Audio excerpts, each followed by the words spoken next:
ও দেশে টিকটক আসিয়া সব গেল বাসিয়া। টিকটক বলেন না, সিদ্দিক সোরা নায়ক হইছে আইডি খুলিয়া, হিরো আলম নায়ক হইছে আইডি খুলিয়া। এই মোবাইলে হাই কি জাদু আছে ভাই, পোলা পান বই যাচ্ছে, পড়ালেখা তুইলা রাখছে সব তোমাকাশে। ব্যবসা সেনে টাকা সেনে, কিন্তু তোর মায়ের মন বোঝে না, সে যে কেন আসে না, কিছু ভালো লাগে না। এবার আসুক, তারে আমি মজা দেখাবো। ভাইরা যখন বিদেশে থাকে, দেবররা ভাবির দরজায় স্লোগান দেয়, ভাবি ভাইয়া তোমার বর, আমি যে দেবর, ভেবে দেখো ভাবি কার কত দাবি, ভাই গেছে মারলো সে, আমরা তো দেশে আছি। কথা বলে ডিজিটাল ভাবি এই কথাগুলো শুনে খুব খুশি হয়। এমনও দুষ্ট দেবর আছে, মাঝে মাঝে ভাবির ঘরে ঢুকে বলে, ভাবি আপনার চেহারার দিকে তাকাইলে মনে হয় না যে আপনার বিয়ে হয়েছে, আপনি যে 2 বাচ্চার মা, বোঝাই যায় না। কথা কয় না ভাবিও ডিজিটাল ভাবি কথাগুলোকে এনজয় করে। ভাবি যদি নেককার হইতো, দিনদার হইতো, আল্লাহওয়ালা হইতো, আল্লাহর ভয় যদি ভাবির অন্তরে থাকতো, ভাবি ডেকে বলতো, কুল্লিল মুমিনিনা গুদ্দুনা মিন আবসারিহিম। হে দেবর, আল্লাহ বলেছেন মুমিন পুরুষের দৃষ্টি থাকবে নিচের দিকে। আমাকে দেখার অধিকার তোর ভাইয়ের আছে, তোর জন্য আমাকে দেখা জায়েজ নাই, ঘর থেকে বের হয়ে যা। মা বোন যারা আবার শুনতেছেন, মা 2টা পুরুষ হতে 2 কিলোমিটার দূরে থাকবেন। একটা দেবর আর একটা দুলা ভাই, এরা হলো মৃত্যুতুল্য বিষাক্ত সাপের চাইতেও ভয়ঙ্কর। এই সমাজ শেষ হয়ে গেছে। এই 2টা পুরুষের দ্বারা মা বোনেরা অনেক নির্যাতনের শিকার হয়, কিন্তু কাউরে প্রকাশ করতে পারে না। মাঝে মাঝে দেখেন না, দেবরকে নিয়ে ভাবি উধাও, দুলা ভাইয়ের সাথে শালি ভাইকে গেছে, নেটওয়ার্ক খুঁজে পাওয়া যাচ্ছে না, আছে না নাই? এই সমাজকে সবচাইতে বড় গ্রাস করছে এই মোবাইল। এই মোবাইলের ওজন কম, কিন্তু মোবাইলের মাধ্যমে পাপের ওজনটা অনেক বেশি। হাতে হাতে মোবাইল, হাতে হাতে গুনাহ। কথা বলে রাতের আধারে দরজা লাগাইয়া একা একা কম্বলের ভিতরে, ল্যাপের ভিতরে মা যখন নক করে দরজা, রুবেলাই ভিতরে এখন আলো চলে, বাংলাদেশের স্বাধীনতার যুদ্ধ পদ্মা সেতু করতে পড়ার ভান করে। যখন মা চলে যায়, আবারও মোবাইল, অনলাইনে ফ্রি ফায়ার, পাবজি বাবজি সাসাজি, অনলাইনে জুয়া, এ সমাজকে ধ্বংস করে দিচ্ছে। ইয়াবা আসক্ত। কথা বলে না কেন? আপনাদের এলাকার ছেলেরা ভালো, এরা ইয়াবা খায় না, এরা শরবত খায়। এলাকায় নেশা করে, অভাব নাই। একটা সন্তান যদি নেশা করে, ওর পরিবারকে ধ্বংস করে দেয়।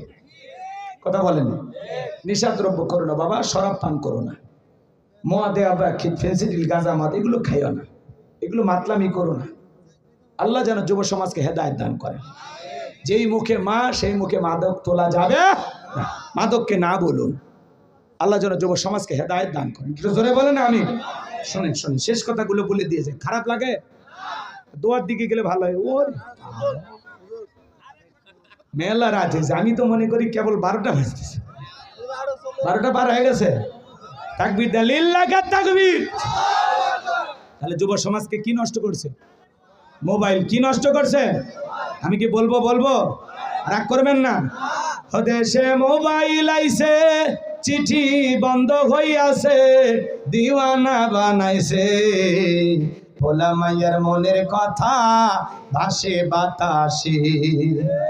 ও দেখো ভোলা পানের মন বাদা ফেসবুকে এখন, ও দেখো ভোলা পানের মন বাদা ফেসবুকে এখন, মোবাইলে চ্যাটিং কইরা কাটায় সারাক্ষণ।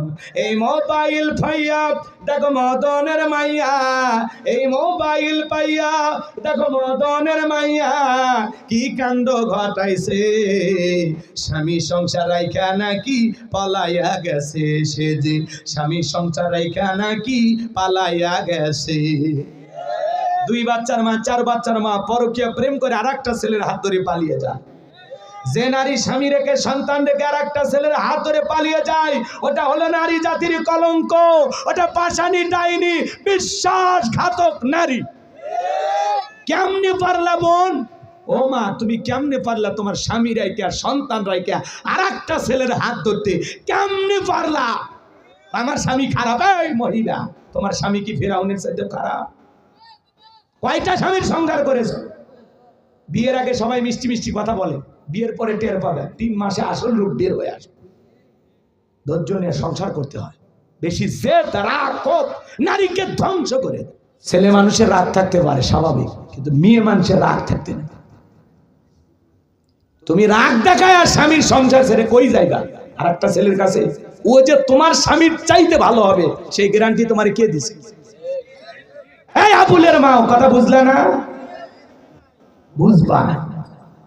যার সাথে প্রীতি কইরা স্বামীকে ডিভোর্স দিয়া 2-3টা বাচ্চা রাইখা ওর বাড়িতে গেলা না, যা দেখবে তালা তালা। কথা কয়। এই যে পেপার মিডিয়াতে আপনারা না মাঝে মাঝে দেখেন না, বিবাহের দাবিতে বরিশালের মেয়ে টাঙ্গাইল, কথা কয়, এই গ্রামে আসছে, ধরে তোমার বাড়ি কয় বরিশাল, তো তুমি হিজুলিতে, তখন বলছে এই গ্রামের বল্টু।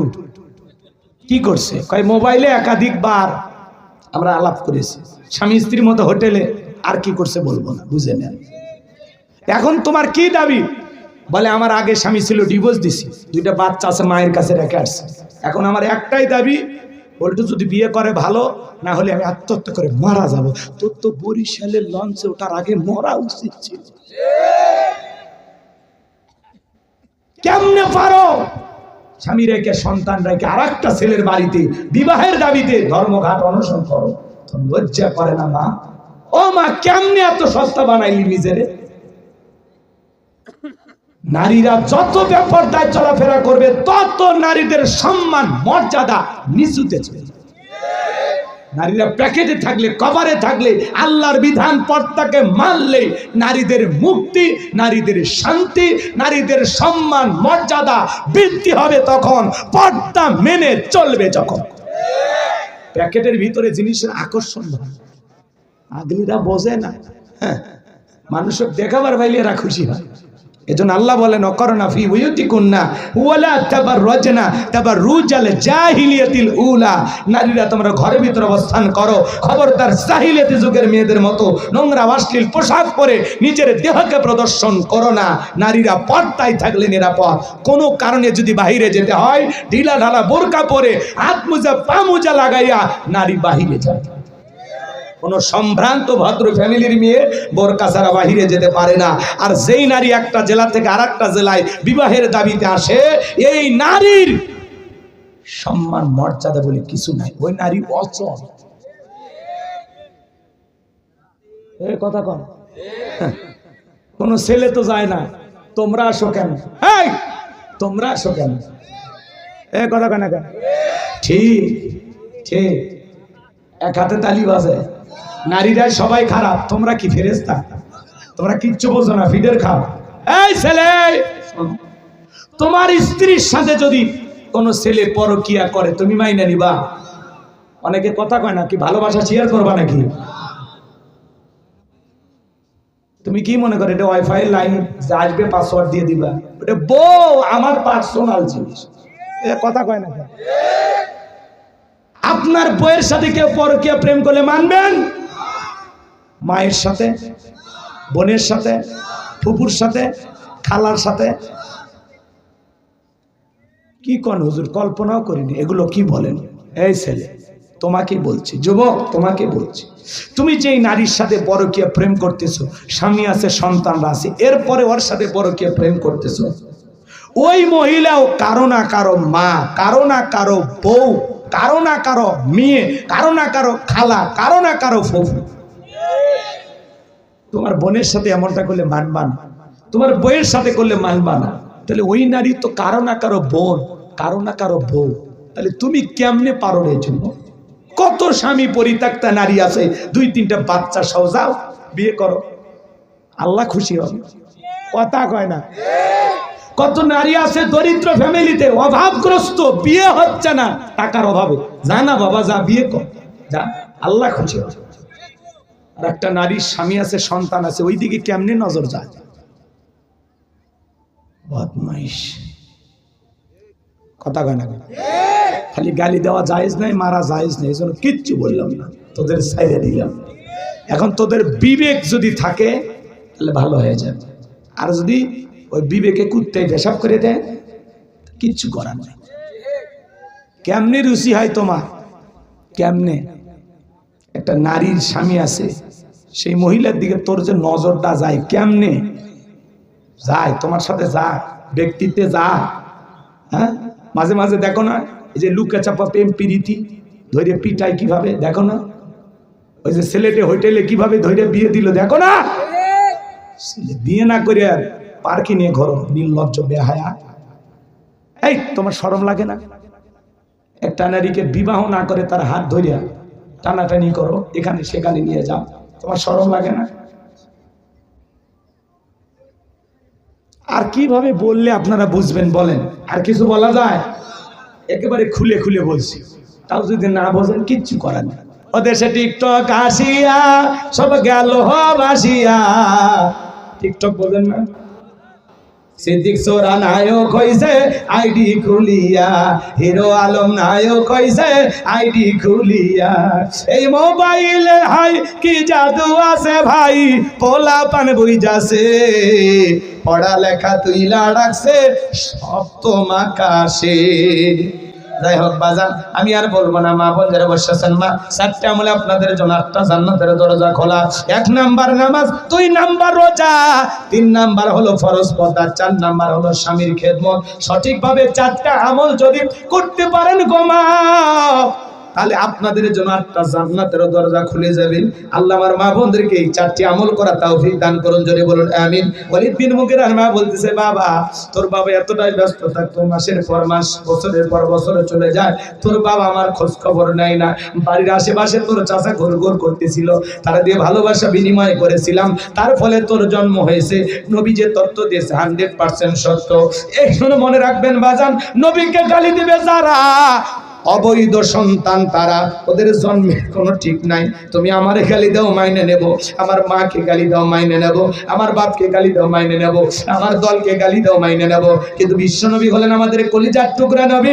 নবীকে নিয়ে অকাট্য ভাষায় কুরুচিপূর্ণ মন্তব্য করবে যারা, নবীকে গালি দিবে যারা, ওই নাস্তিক বেঈমানদের বুকের উপরে চইরা জিহ্বা টান দিয়ে ছিঁড়ে কুকুরকে খাওয়ায় দেব। নবীজির অপমান মেনে নেওয়া হবে না। নবীর জন্য কারা কারা জীবন দিতে প্রস্তুত, হাত তুলে দেখা। লিল্লাহে তাকবীর।